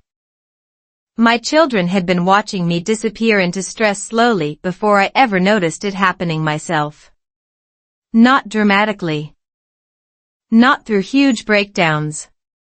Just through chronic distraction and emotional exhaustion disguised as responsible adulthood. And honestly, I think many parents in America live exactly like this without realizing how visible it becomes to children over time. Modern family life moves fast. School schedules, work pressure, financial stress, endless notifications. Adults become emotionally fragmented trying to manage everything efficiently. Meanwhile, children quietly wait for moments of real presence. Not perfection. Presence. One Saturday morning, my daughter came downstairs while I was making pancakes and asked if we could eat outside on the porch together. A year earlier, I probably would have said no automatically because there were dishes to finish, errands to plan, emails to answer. Something always demanding attention. But that morning I surprised myself by saying yes immediately. So we carried pancakes outside while cold spring air moved softly through the neighborhood. Birds making unnecessary amounts of noise at 8 a.m. Like emotionally unstable tiny musicians. And while we sat there eating together, my daughter suddenly started talking openly about school stress, friendships, insecurity, and feeling pressure to always appear fine online even when emotionally overwhelmed. The honesty of that conversation shocked me because teenagers usually communicate like suspicious emotional cats who reveal vulnerability only under highly specific atmospheric conditions. Later that day, she admitted something quietly while helping me clean the kitchen. She said, "I didn't really talk before because everybody always seemed too busy." That sentence broke my heart a little because she was right. We loved each other deeply inside our family, but love without attention slowly becomes emotionally blurry. Psychologists explain emotional attunement, the feeling of being fully noticed and heard, is one of the strongest predictors of healthy family relationships. Children do not need parents constantly entertaining them. They need emotional availability, eye contact, presence, small moments where they feel more important than whatever is happening on a screen nearby. And honestly, adults need this too. That realization became even clearer one rainy evening during one of our slow English reading nights. My son climbed onto the couch beside me while I read simple sentences aloud. Halfway through the story, he suddenly started reading too, slowly sounding out words with dramatic concentration like a tiny exhausted professor. The family stayed warm inside. The rain sounded soft at night. Simple lines. But hearing his little voice reading calmly beside me almost made me cry because I realized something important. These quiet evenings were becoming emotional memories. The kind children carry invisibly into adulthood later without fully understanding why certain moments still feel safe in memory decades afterward. Neuroscientists explain emotional memories strengthen when connected to calm nervous system states and repeated positive experiences. In simpler words, peaceful ordinary routines shape children more deeply than parents realize. That truth changed how I viewed family life completely. Before, I thought being a good mother meant managing everything perfectly. Organized schedules, healthy meals, productive routines, constant efficiency. But slowly I realized children remember emotional atmosphere more than logistical excellence. They remember whether home felt tense or peaceful, whether conversations felt rushed or warm, whether parents listened fully or distractedly nodded while mentally somewhere else entirely. One afternoon my husband came home from work looking unusually relaxed and my son immediately shouted, "Dad seems happier now too." Honestly, children observe emotional energy with terrifying accuracy. My husband laughed and asked, "What makes you think that?" And my son answered, "You don't look angry at invisible things anymore." That sentence nearly destroyed us laughing because it was painfully true. Stress often makes adults look emotionally haunted by problems nobody else can see. But children notice when that invisible pressure lifts too. Slowly our home stopped feeling like a place where everybody recovered separately from exhausting days. It started feeling like a shared emotional space again. More conversations during dinner. Longer breakfasts. More random storytelling. Even silence felt calmer. Not heavy. Just peaceful. And strangely, our simple English practice continued shaping these moments naturally. Because speaking slowly created listening space. Nobody rushed conversations anymore. Nobody performed intelligence constantly. We simply existed together more honestly. Researchers studying communication patterns say slower speech pacing increases emotional comprehension and reduces defensive reactions. Which honestly makes sense because human nervous systems process warmth differently than urgency. One night after finishing another slow reading session, my daughter looked at me thoughtfully and asked, "Do you think people forget how to enjoy life when they grow up?" Such a heartbreaking question from someone so young. But maybe children notice adulthood becoming emotionally numb before adults admit it themselves. Maybe they watch parents rushing constantly, multitasking endlessly, worrying endlessly. And quietly wonder when exactly joy became something people schedule instead of naturally feel. That question stayed in my chest for days afterward because I realized I almost taught my children the wrong lesson accidentally. I almost taught them adulthood means permanent emotional exhaustion. Constant distraction. Living beside people without fully seeing them anymore. But slowly our family was learning something different instead. That happiness does not always arrive dramatically. Sometimes it returns quietly through slower evenings, calmer voices, rainy breakfasts, simple English stories. And ordinary moments where children suddenly look at you across the kitchen table and say, "You feel different now." Before you even realize your own heart has started healing too. I almost missed my own life. There is a very specific kind of sadness that only appears in quiet moments. Not dramatic sadness. Not the kind people post emotional quotes about online while holding coffee beside rainy windows pretending life is an independent movie. I mean the quieter kind. The kind that sneaks into your chest when you suddenly realize you have been physically present in your own life for years while emotionally rushing past it the entire time.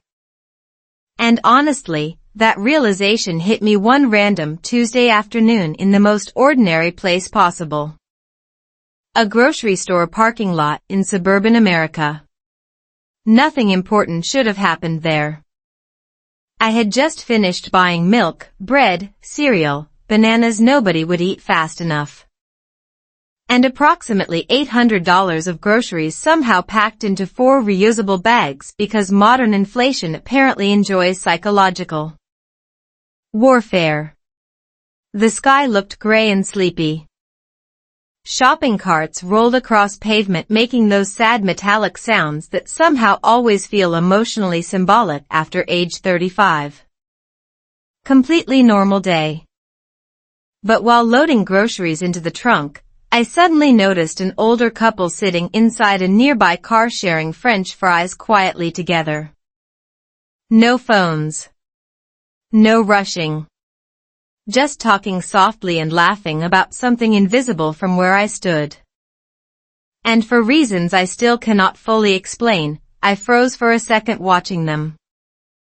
Because they looked peaceful in a way many adults secretly miss without admitting it. Not exciting. Not glamorous. Peaceful. The kind of peace that only exists when people stop trying to optimize every second of existence.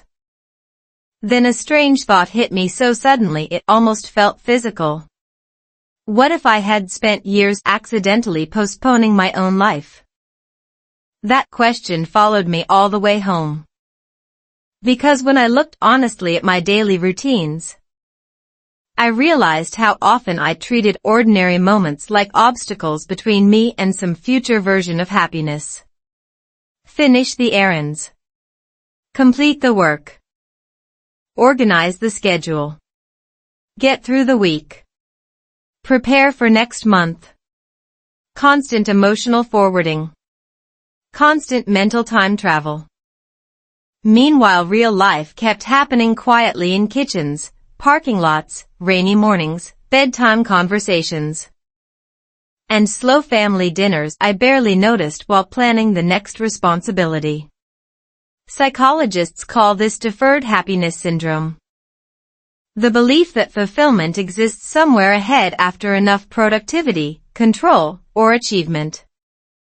But neuroscience shows the brain quickly adapts to future accomplishments, constantly moving emotional satisfaction further away. In other words, people accidentally spend years preparing for a life they are already living. That realization terrified me a little because I suddenly saw how easily adulthood becomes mechanical in America. Wake up. Work. Manage responsibilities. Scroll exhaustion away at night. Repeat. And because everybody around you lives similarly, it starts feeling normal. But normal does not always mean healthy. One evening shortly after that grocery store moment, my family sat together eating takeout Chinese food because nobody had enough emotional energy left for cooking. Truly one of the great modern American love languages. White paper containers and collective exhaustion. My husband started telling a ridiculous story about accidentally joining the wrong work meeting online and sitting there confused for 10 minutes. Pretending he understood what was happening. My daughter laughed so hard she dropped noodles onto the table. My son tried using chopsticks with the emotional confidence of someone absolutely not succeeding. And suddenly while watching them, I felt this overwhelming wave of awareness. This was my life. Not later. Not after achieving better balance or becoming more organized or finally figuring everything out. This. The noise. The laughter. The messy table. The tired faces I loved more than anything. And honestly, I almost missed it while waiting for life to feel more important than ordinary evenings like this one. Researchers studying attention and emotional well-being explain humans naturally overlook familiar experiences because the brain prioritizes novelty and efficiency. Which means repetitive beautiful moments become psychologically invisible over time unless people intentionally slow down and notice them again. That explains why so many adults feel emotionally disconnected even inside objectively good lives. Their attention is trapped in management mode instead of presence. One rainy night after everyone went to sleep, I sat alone at the kitchen table reading slow English stories again. The house felt unusually calm. Refrigerator humming softly. Rain touching windows. The kind of silence modern life rarely allows anymore.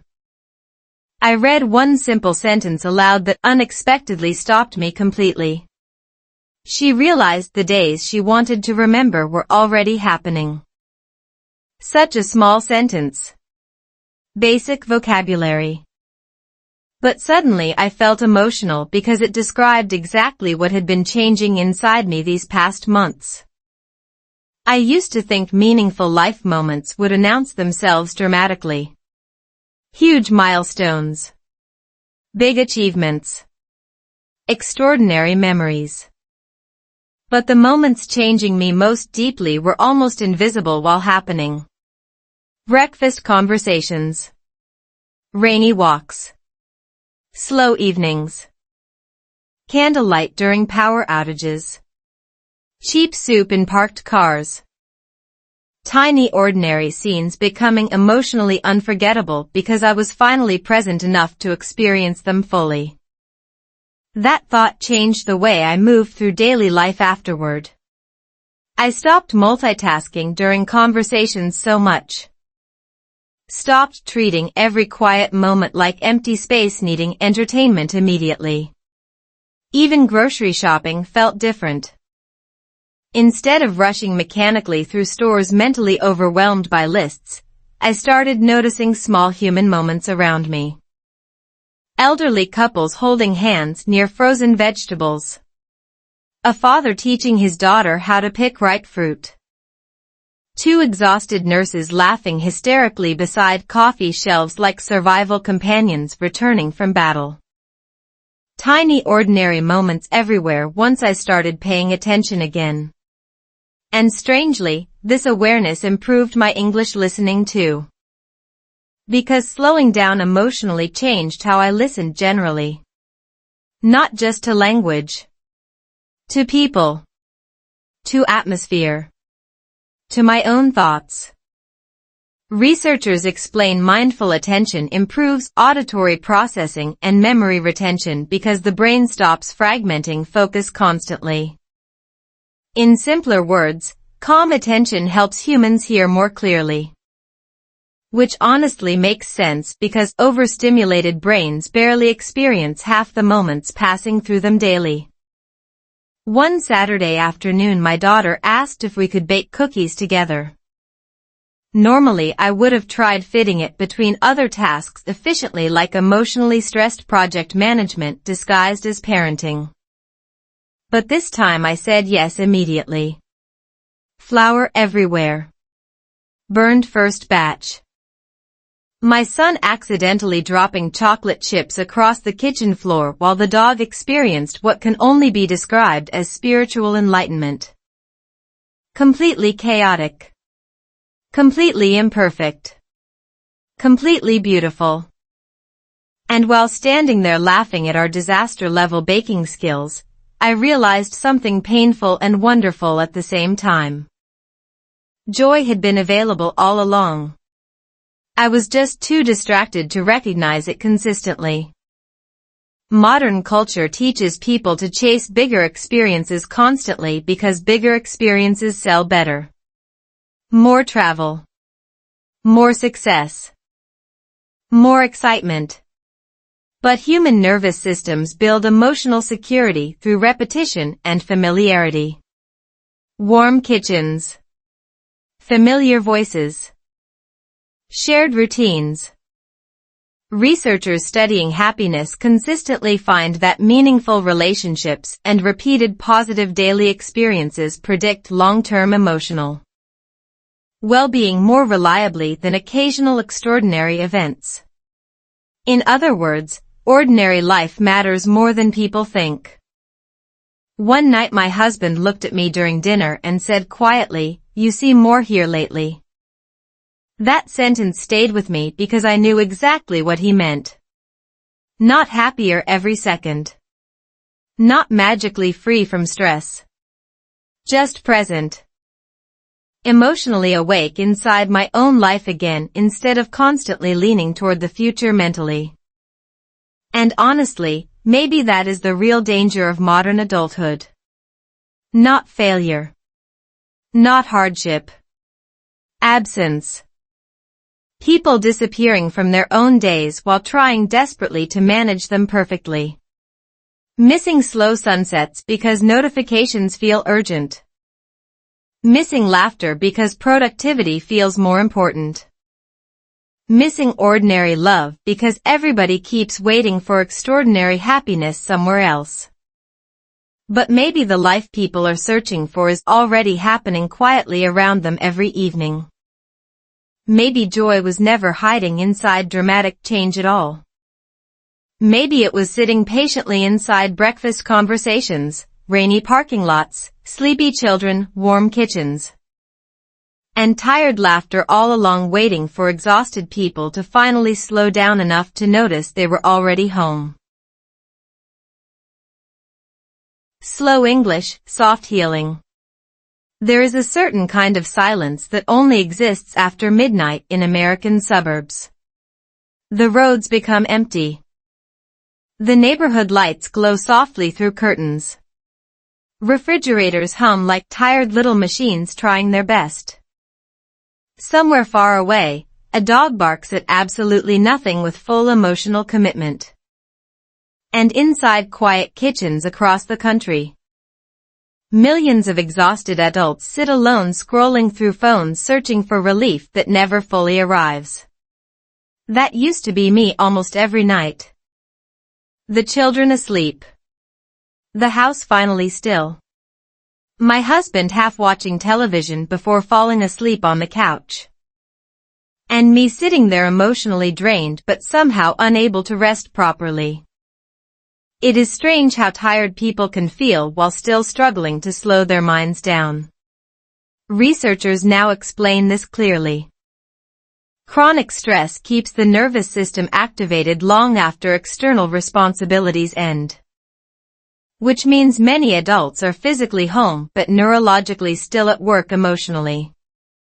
The body sits still while the brain keeps sprinting circles around unfinished thoughts. One night during one of those restless evenings, I opened my simple English reading book almost without thinking. Not because I was motivated. Honestly, I was too tired for motivation. I just needed something gentle.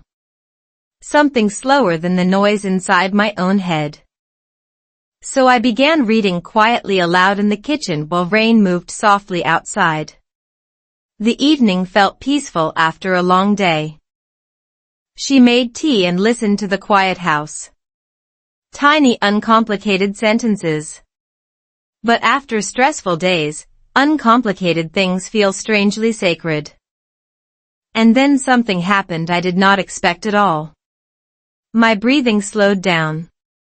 My shoulders relaxed.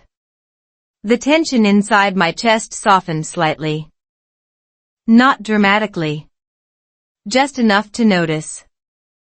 Neuroscientists explain slow rhythmic reading activates parasympathetic nervous system responses associated with emotional regulation and relaxation.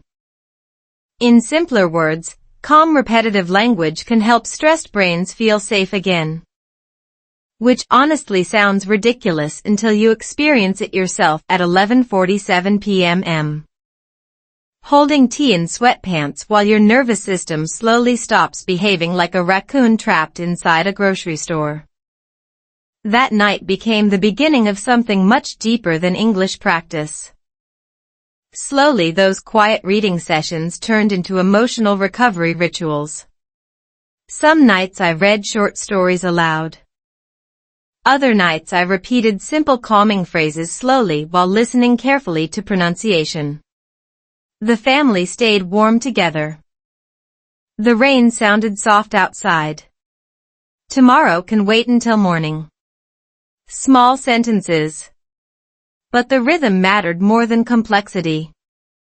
Modern life moves so fast that slow language itself almost feels therapeutic now. And honestly, maybe that is exactly why these moments started healing something inside me. One evening my husband woke up from the couch while I was reading and wandered sleepily into the kitchen. He stood there listening quietly for a minute before asking, "Why does this feel so calming?" I laughed because I had been wondering the exact same thing myself. Then he pulled out a chair and sat beside me while I continued reading. No pressure. No performance. Just two tired adults listening to simple English sentences while midnight rain touched suburban windows gently. And suddenly the house felt softer somehow. Like the emotional speed of our lives had finally slowed enough for our nervous systems to catch up with us again. Researchers studying emotional co-regulation explain humans naturally influence each other's nervous systems through voice tone, pacing, and presence. Calm voices lower stress responses. Slow rhythms create emotional safety. Which means healing inside families often begins through atmosphere before words even matter. That realization changed how I viewed communication completely. Maybe people are not only exhausted from responsibilities anymore. Maybe they are exhausted from emotional speed itself. Fast scrolling. Fast conversations. Fast reactions. Constant stimulation. Human brains never fully resting long enough to feel grounded again. One particularly cold night my daughter came downstairs unable to sleep because she felt anxious about school. She looked tired in that heartbreaking teenage way where somebody tries pretending everything is okay while clearly carrying invisible pressure. Instead of giving advice immediately, I simply invited her to sit beside me while I read slowly. At first she looked confused. Then after a few minutes she leaned back quietly listening to the rhythm of the sentences. The snow covered the quiet street. The family stayed close during winter nights. Gentle, simple imagery. Nothing profound. Yet after about 15 minutes her breathing visibly slowed. Eventually she whispered, "This makes my brain feel quieter." Imagine that. A teenager accidentally discovering nervous system regulation through slow English bedtime stories in a suburban kitchen. Honestly, modern life has become so overstimulating that calm itself now feels revolutionary. Psychologists explain repetitive calming language helps reduce cognitive overload because predictable rhythms decrease mental threat scanning. In other words, the brain relaxes when it no longer expects constant interruption. That may explain why our nighttime reading rituals slowly affected the entire family dynamic too. We argued less. Interrupted each other less. Even stressful conversations became gentler because everybody's nervous systems felt less overloaded overall. One afternoon my son randomly started reading one of the simple English stories aloud dramatically with exaggerated movie trailer voice energy. The soup was very warm tonight. Completely unnecessary theatrical performance. We laughed so hard my husband nearly dropped his coffee. But while laughing together, I realized something important. These small nightly rituals were creating emotional memories my children would probably carry forever without even realizing it yet. Not because the English was advanced. Not because the stories were extraordinary.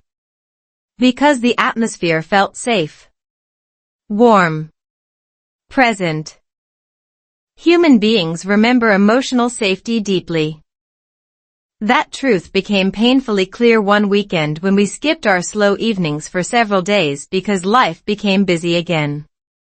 Work stress returned. Schedules intensified. Everybody drifted back toward screens and rushing unconsciously. And almost immediately the emotional atmosphere inside the house changed too. Shorter patience. More tension. More emotional distance. It shocked me how quickly nervous systems react when calm routines disappear.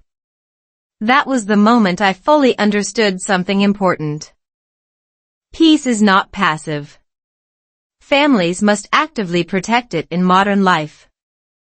America rewards productivity aggressively but rarely teaches emotional regulation properly. People learn how to achieve before learning how to rest. How to multitask before learning how to be present. How to perform confidence before understanding nervous system exhaustion. Which is why so many adults secretly feel emotionally starved despite functioning successfully on the outside. One rainy midnight while reading another simple story aloud, I suddenly stopped at one sentence that felt strangely personal. She learned that healing often sounds very quiet. That line stayed inside my chest for days afterward because it felt true in a way difficult to explain. Healing is usually not dramatic while happening. No inspirational music. No cinematic breakthrough scenes. Most emotional healing looks painfully ordinary from the outside.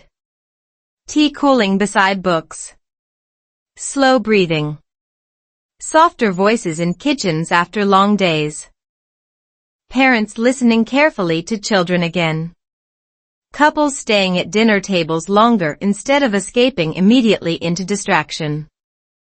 Tiny repeated moments teaching the nervous system, you are safe here now. And honestly, maybe that is the hidden reason simple slow English became so meaningful to me. It was never only about language. It became a doorway back into presence. Back into calm.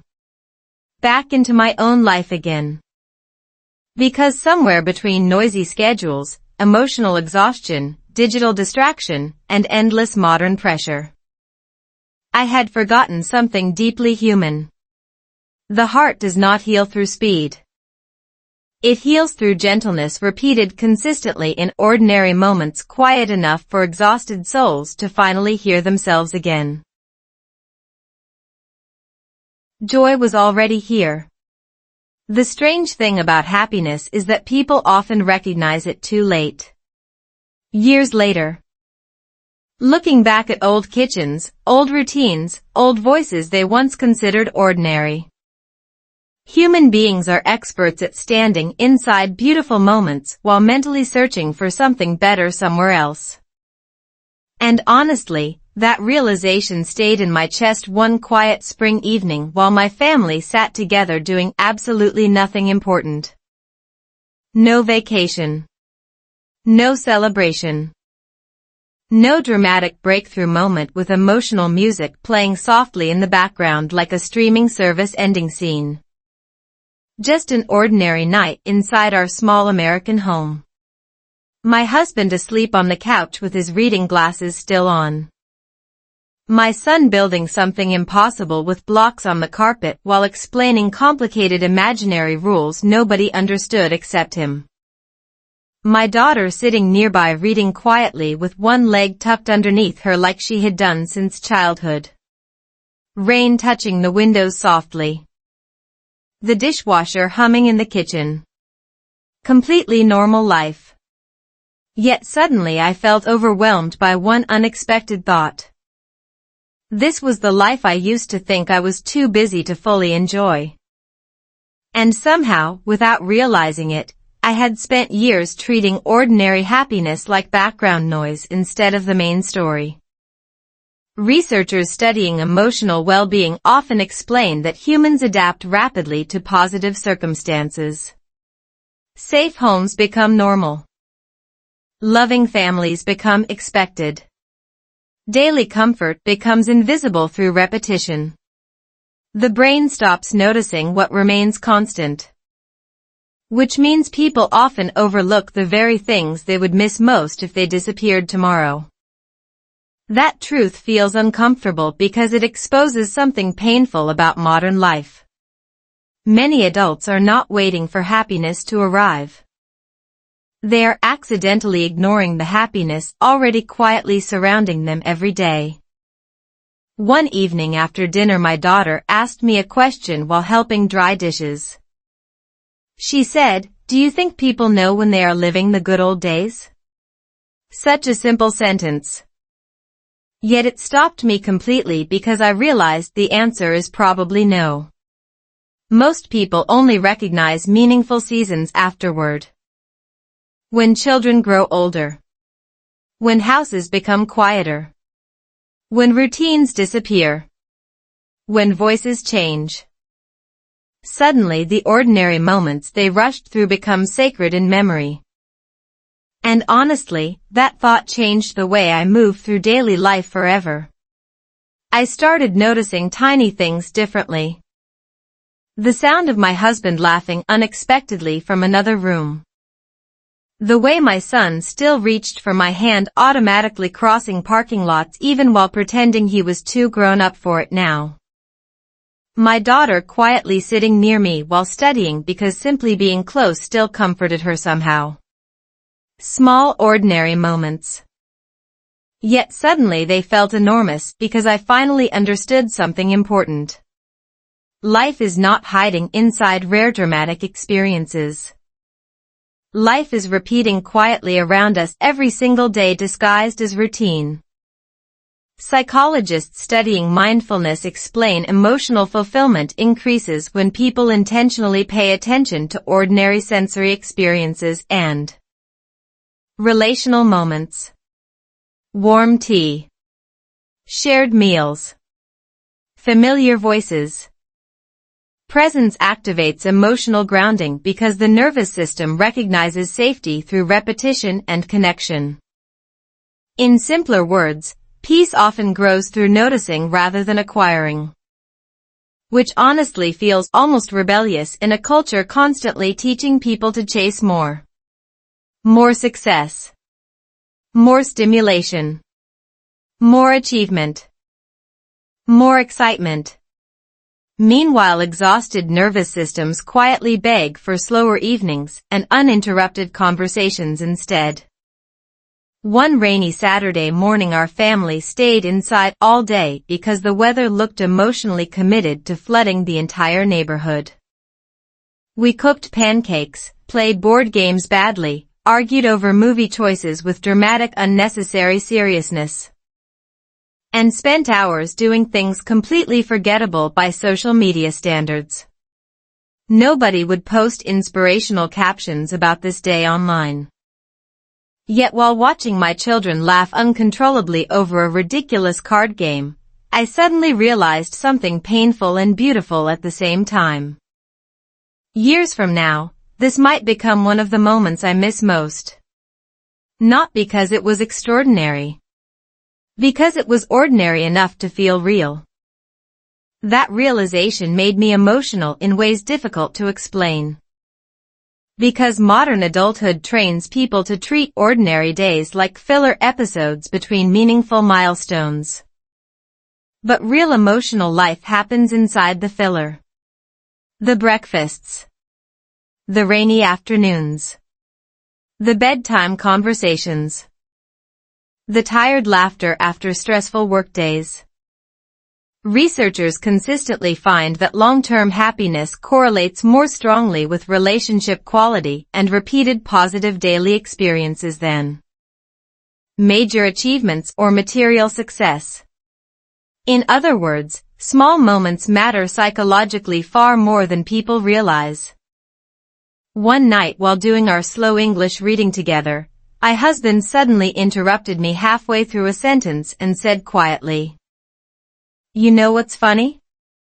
Nothing about our life changed that much.